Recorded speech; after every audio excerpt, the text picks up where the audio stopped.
ಶುಭ ಮುಂಜಾನೆ ಮತ್ತು ಇಂದಿನ ದಿವಸ ಪವಿತ್ರವಾದ ದಿವಸ.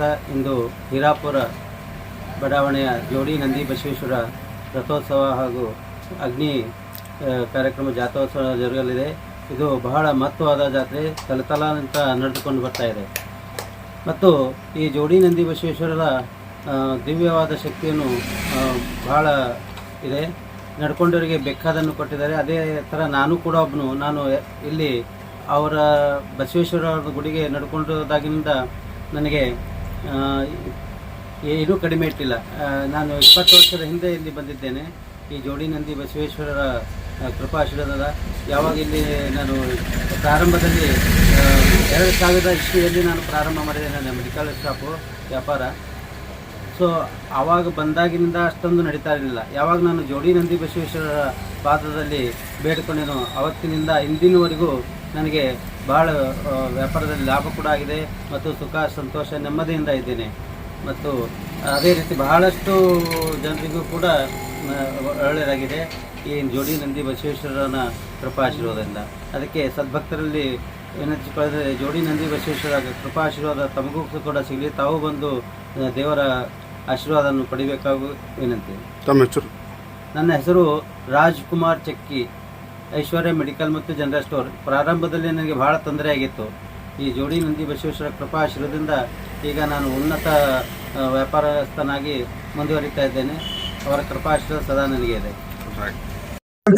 ಈ ವರ್ಷವೂ ಕೂಡ ಶ್ರೀ ಜೋಡಿ ನಂದಿ ಬಸವೇಶ್ವರರ ಜಾತ್ರಾ ಮಹೋತ್ಸವ ಅಂಗವಾಗಿ ಪ್ರತಿದಿನ 5 ದಿವಸ ಪಲ್ಲಕ್ಕಿ ಮೆರವಣಿಗೆ ಮತ್ತು ಪುರಾಂತರ ಸೇವೆ, ನಂದಿಕುಲು ಮೆರವಣಿಗೆ. ಇವತ್ತಿನ ದಿನ ನಮ್ಮ ಹೀರಾಪುರ ಬಡಾವಣೆಯ ಎಲ್ಲ ಭಕ್ತಾದಿಗಳು ಸೇರಿ ರಥೋತ್ಸವ ಇರುತ್ತದೆ. ಬಹು ವಿಜೃಂಭಣೆಯಿಂದ ಶ್ರೀ ಜೋಡಿ ನಂದಿ ಬಸವೇಶ್ವರ ದಯೆಯಿಂದ ಯಾವುದೇ ಒಂದು ಅಹಿತಕರ ಘಟನೆ ಆಗದೇ ಇರುವಂಗೆ ಎಲ್ಲ ಸಾವಿರಾರು ಭಕ್ತರು ಸೇರಿ ಇವತ್ತಿನ ದಿನ ಒಂದು ರಥೋತ್ಸವ ಕಾರ್ಯಕ್ರಮವನ್ನು ಬಹು ವಿಜೃಂಭಣೆಯಿಂದ ನೆರವೇರಿತು. ಅದೇ ರೀತಿಯಾಗಿ ಇವತ್ತಿನ ರಸಿಕಿನ ಜಾವ ಅಗ್ನಿ ಪ್ರವೇಶ ಒಂದು 40-50ಕ್ಕಿಂತ ಹೆಚ್ಚಿನ ಪುರಾಂತರ ಸೇವೆ ಮಾಡಿ ಸಾವಿರಾರು ಭಕ್ತರು ಸೇರಿ ಇವತ್ತಿನ ಅಗ್ನಿ ಸೇವೆ ಕೂಡ ಇವತ್ತಿನ ನಸಿಕೆ ಆಯಿತು. ಮತ್ತೆ ನಾಳೆ ಕೂಡ ಒಂದು ಕುಸ್ತಿ ಇರುತ್ತದೆ. ಹೀರಾಪುರ ಜೋಡಿ ನಂದಿ ಬಸವೇಶ್ವರ ಆಶೀರ್ವಾದದಿಂದ ನಾಳೆ ಕೂಡ 4-5 ಗಂಟೆ ಕುಸ್ತಿ ಚಾಲು ಆಗ್ತದೆ. ಈ ಭಾಗದಲ್ಲಿ ನಮ್ಮ ಹೀರಾಪುರ ಅಂದ್ರೆ ಕಲಬುರಗಿ ನಿಯರೆಸ್ಟ್ 1-2 ಕಿಲೋಮೀಟರ್ ಬೆಸ್ಟ್ ಬರ್ತದೆ. ಈ ಭಾಗದಲ್ಲಿ ಕುಸ್ತಿ ಯಾವುದೇ ಅಲ್ಲಿ ಸುತ್ತಮುತ್ತ ಆಗಂಗಿಲ್ಲ. ನಮ್ಮಲ್ಲಿ ಬಹು ವಿಜೃಂಭಣೆ ಕುಸ್ತಿ ಆಗ್ತದೆ. ನಾಳೆನೂ ಕೂಡ ನೀವು ಬಂದು ವೀಕ್ಷಣೆ ಮಾಡ್ಬೋದು. ಈ ಕುಸ್ತಿನ ಕೂಡ ಈ ಸುತ್ತಮುತ್ತ ಯಾವ ಭಾಗದಾಗ ಆಗಂಗಿಲ್ಲ. ಹಾಗಾಗಿ ಜೋಡಿ ನಂದಿ ಬಸವೇಶ್ವರ ದಯೆಯಿಂದ ಜಾತ್ರೆಯನ್ನು ಬಹು ವಿಜೃಂಭಣೆಯಿಂದ ಸಾಕ್ತು. ಅದಕ್ಕಾಗಿ ನಾವು ಎಲ್ಲರೂ ಕೂಡ ಭಕ್ತಾದಿಗಳು ಕೂಡ ಜೋಡಿ ನಂದಿ ಬಸವೇಶ್ವರಿಗೆ ಶಿರಬಾಗಿ ನಮಸ್ಕರಿಸ್ತೇವೆ. ಪಟಾಕಿ ಮತ್ತೆ ನಂದಿಕೋತ್ಸವ ಆಯ್ತು, ಪಟಾಕಿ ಆಯ್ತು, ಪುರಾಂತರ ಸೇವೆ ಆಯ್ತು, ಕುಂಭ ಅಂತ ಆಗ್ತದೆ ನಮ್ಮಲ್ಲಿ. ಕುಂಭಗಳ ಮೆರವಣಿಗೆ ಆಯ್ತು, ಮತ್ತ ಮಿನಿ ಸೇವೆ ಅಂತ ಆಗ್ತದ. ಮಿನಿ ತಗೊಂಡು ಬಂದು ಮಿನಿ ಸೇವೆ ಅಂತ ಆಗ್ತದ. ಪ್ರತಿಯೊಂದು ಕೂಡ ಒಂದು ಚಾರ್ಜದ ಪ್ರಕಾರ ಆಯಾ ಚಾರ್ಜ ಮನಿಗಳು ನಮ್ಮಲ್ಲಿ ಪಲ್ಲಕ್ಕಿ ಬರೋದೊಂದು ಮನಿ ಇರೋದ. ಹಾಗಾಗಿ ಪ್ರತಿಯೊಂದು ಮನೆಯಿಂದ ಒಂದು ಚಾರ್ಜಗಳು ಮಾಡ್ಕೊಂಡು ಬಂದು ಅದು ಯಥಾ ವರ್ಷ ಕೂಡ ಆ ಚಾರ್ಜಗಳ ಮುಖಾಂತರವಾಗಿ ನಾವು ಸೇವೆಯನ್ನು ಸಲ್ಲಿಸ್ತೀವಿ. ಭವ್ಯ ರಥೋತ್ಸವ ಪಲ್ಲಕ್ಕಿ ಎಲ್ಲ ಹೋದ ನಂತರ ಭವ್ಯ ರಥೋತ್ಸವ ಮುಕ್ತಾಯ ಆದ ನಂತರ ರಥೋತ್ಸವ ಮುಕ್ತಾಯ ಆಗ್ತದೆ ಅಷ್ಟೇ. ಸರ್ ನಾವು ತಿಳಿಕತ್ತಿದ್ರು ನಾವೀಗ 40 ವರ್ಷ ಇದ್ದೀನಿ. ಈ 40 ವರ್ಷ ಕಂಟಿನ್ಯೂ ಆಗಿ ರಥೋತ್ಸವ ಅದ.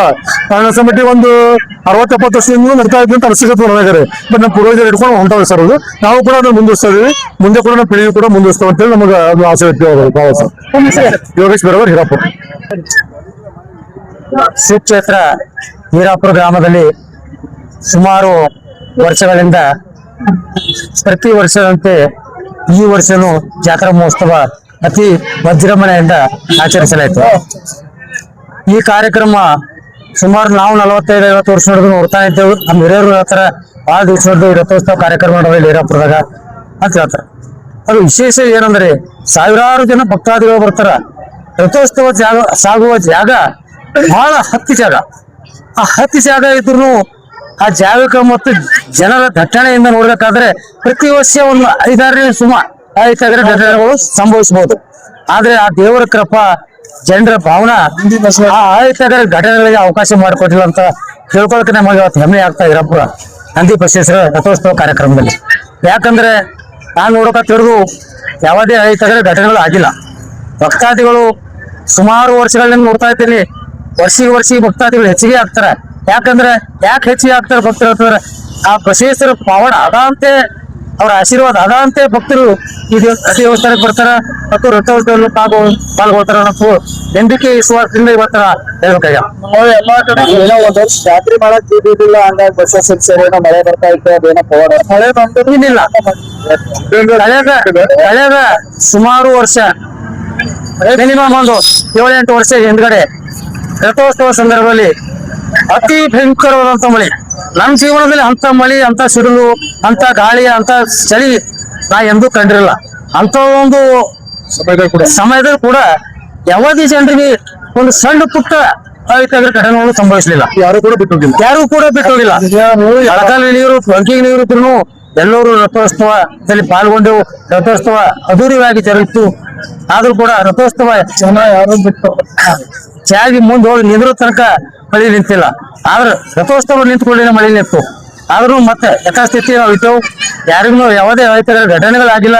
ಅವತ್ತಿನ ವಾತಾವರಣ ನೋಡ್ಬೇಕಾದ್ರೆ ಸುಮಾರು ನಾವು ಹೇಳ್ಕೊಳಕ್ ನಮ್ಗೆ ನಾಚಿಕೆ ಬರ್ಬೋದು, ಆದ್ರೂ ಅಂತ ಪರಿಸ್ಥಿತಿ ಅವತ್ತಿತ್ತು. ಸುಮಾರು ಒಂದು 5-6 ಜನರೇ ಏನ್ರ ಒಂದು ಅಹಿತಕರ ಘಟನೆ ಆಗ್ಬೇಕಾಗಿತ್ತು, ಕಮ್ಮಿ ಅಂದ್ರೆ. ಆದ್ರೂ ಆ ದೇವ್ರ ಕೃಪಾ ಭಕ್ತರ ಭಾವನೆಗೆ ಮೆಚ್ಚಿ ಆ ದೇವ್ರ ಕೃಪೆಯಲ್ಲಿ ಯಾವುದೇ ಅಹಿತಕರ ಘಟನೆಗಳು ಆಗಿಲ್ಲ. ಇದು ನನ್ನ ಕಣ್ಣಾರೆ ಕಂಡಂತ ವಿಷಯ. ಹಾಗಾಗಿ ಈ ರಥೋತ್ಸವ ಕಾರ್ಯಕ್ರಮದಲ್ಲಿ ಬಹಳಷ್ಟು ಜನ ಬರ್ತಾರೆ. ಆದ್ರೆ ಭಕ್ತರು ಕಲಬುರಗಿ ಜಿಲ್ಲೆಯಿಂದ ಬರ್ತಾರ, ಆಸ್ಪಾಸ ಹಳ್ಳಿಯಿಂದ ಬರ್ತಾರ, ಇಲ್ಲಿ ಸಂಬಂಧಿಕರು ಇದ್ದಾರೆ. ನಾವು ಹೇಳು ಕೊಟ್ಟವರು ಇದ್ದೇವು, ತೋಡವ್ರು ಇದ್ದೇವು, ದೋಸ್ತರ ಅಂತ ಬೇಗೂರು ಬರ್ತಾರ, ಬೆಂಗಳೂರಿನಿಂದ ಬರ್ತಾರ, ದಿಲ್ಲಿಯಿಂದ ಬರ್ತಾರ, ಏನ್ರಿ ಎಲ್ಲಾ ಕಡೆಯಿಂದ ಬರ್ತಾರ. ಆ ಟೈಮಿಗೆ ಅವ್ರು ಬಂದು ಇಲ್ಲಿ ರಥೋತ್ಸವ ಕಾರ್ಯಕ್ರಮದಿಂದ ಭಾಗವಹಿಸ್ತಾರ. ಎಲ್ಲರೂ ಕೂಡ ಸೇರಿ ವಿಜೃಂಭಣೆ. ನನ್ನ ಹೆಸರು ಬಾಬುರಾವ್ ಬಸವಂತವಾಡಿ ಅಂತ. ಹೇಳಿ ಸರ್, ಈ ಜಾತ್ರೆ ಕಲಬುರಗಿ ನಗರದ ಹಿರಾಪುರ ಗ್ರಾಮದಲ್ಲಿ ಒಂದು ಜೋಡಿ ನದಿ ಬಸವೇಶ್ವರ ಜಾತ್ರಾ ಮಹೋತ್ಸವ ಇಂದು ಅದ್ದೂರಿಯಾಗಿ ಜರುಗಿದ್ದು ಬಂದಿದೆ. ಇಲ್ಲಿ ವಿಶೇಷವಾಗಿ ಹೇಳ್ಬೇಕಪ್ಪ ಅಂತಂದ್ರೆ ಅತ್ಯಂತ ಪುರಾತನವಾದಂತ ಈ ಒಂದು ದೇವಾಲಯ. ಈ ದೇವಾಲಯ ವಿಶೇಷತೆ ಅಂದ್ರೆ ಇದು ಅತ್ಯಂತ ಪುರಾತನವಾದಂತಹ ದೇವಸ್ಥಾನ. ಈ ದೇವಸ್ಥಾನವು ಚೌಡಾಪುರಿ ಮಠದ ಶ್ರೀ ಗುರುಗಳು ಇದನ್ನ ಸುಮಾರು ವರ್ಷಗಳ ಹಿಂದೆ ಇದನ್ನ ಸ್ಥಾಪನೆ ಮಾಡಿರುವಂತದ್ದು ತಿಳಿದು ಬಂದಿದೆ. ಅದಲ್ಲದೆ ಈ ಜಾತ್ರೆಯ ಉತ್ಸವವನ್ನು ಈ ಸುಮಾರು ಹಿಂದಿನ ಕಾಲದಿಂದಲೂ ಕೂಡ ಈ ನಮ್ಮ ಮಾದಮ್ ಸಿಟಿ ಕುಟುಂಬದವರು ನಡೆಸ್ಕೊಂಡು ಬರುವಂತದ್ದು ತಿಳಿದು ಬಂದಿದೆ. ಅದಲ್ಲದೆ ಇವತ್ತಿನ ದಿವಸ ನಮ್ಮ ಜಾತ್ರೆ ಪ್ರತಿ ವರ್ಷದಂತೆ ವಿಜೃಂಭಣೆಯಿಂದ ಆಚರಣೆ ಮಾಡಲಾಗಿದೆ. ಅಲ್ಲಿ ವಿಶೇಷತೆಯಪ್ಪ ಅಂತಂದ್ರೆ ಪ್ರತಿ ವರ್ಷದಂತೆ ನಂದಿಕೋಲು ಉತ್ಸವ, ಆಮೇಲೆ ಅಗ್ನಿ, ಆಮೇಲೆ ಪುರವಂತರ ಮೆರವಣಿಗೆ, ಪಲ್ಲಕ್ಕಿ ಉತ್ಸವ, ಸೋಮವಾರ ಪಲ್ಲಕ್ಕಿ ಉತ್ಸವ ಇಲ್ಲಿ ಗ್ರಾಮದಲ್ಲಿ 5 ದಿನಗಳ ಕಾಲ ಊರಿನ ತುಂಬಾ ಎಲ್ಲ ಸುತ್ತಾಡಿ ಪಲ್ಲಕ್ಕಿ ಉತ್ಸವವನ್ನು ಮಾಡಲಾಗ್ತದೆ.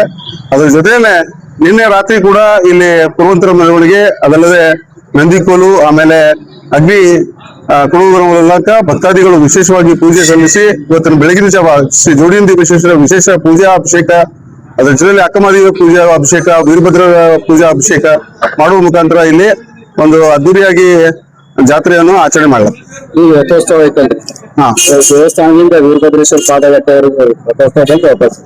ಪ್ರತಿ ವರ್ಷದಂತೆ ಈ ನಮ್ಮ ಜೋಡಿನಂದಿ ಬಸವೇಶ್ವರ ದೇವಸ್ಥಾನದಿಂದ ಇಲ್ಲಿ ಕೆಳಗಡೆ ಬರ್ತಕ್ಕಂಥ ವೀರಭದ್ರೇಶ್ವರ ದೇವಸ್ಥಾನ ಇದೆ, ಅಲ್ಲಿವರೆಗೂ ಕೂಡ ರಥವನ್ನ ತಗೊಂಡ್ ಬರುವಂತದ್ದು ಇಲ್ಲಿ ಕಂಡು ಬರ್ತದೆ. ಅಲ್ಲಿಂದ ಮತ್ತೆ ಪುನಃ ಪೂಜೆ ಮಾಡಿ ಮತ್ತೆ ಯಥಾಸ್ಥಿತಿಯಾಗಿ ಅಲ್ಲಿ ಜೋಡಿನಂದಿ ಬಸವೇಶ್ವರ ದೇವಸ್ಥಾನಕ್ಕೆ ಮುಟ್ಟಿಸುವಂತಹ ಕೆಲಸ ಇಲ್ಲಿ ಅದ್ದೂರಿಯಾಗಿ ನಡೀತದೆ.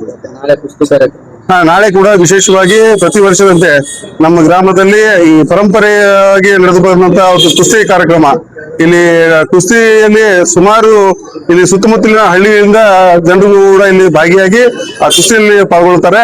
ಇಲ್ಲಿ ಊರಿನ ಪ್ರಮುಖರು ಮತ್ತು ನಮ್ಮ ಬಿರಾದರ್ ಕುಟುಂಬ ಮತ್ತು ನಮ್ಮ ಇಲ್ಲಿ ಎಳಮೇಲಿ ಕುಟುಂಬದವರು ಆಗಿರ್ಬೋದು, ಮತ್ತೆ ಮಾಲಿ ಪಾಟೀಲ್ ಅವ್ರ ಕುಟುಂಬದವರು ಆಗಿರ್ಬೋದು, ಇದನ್ನು ನೆರವೇರಿಸಿಕೊಳ್ಳುವಂತ ಇಲ್ಲಿ ಕಂಡು ಬರುತ್ತೆ.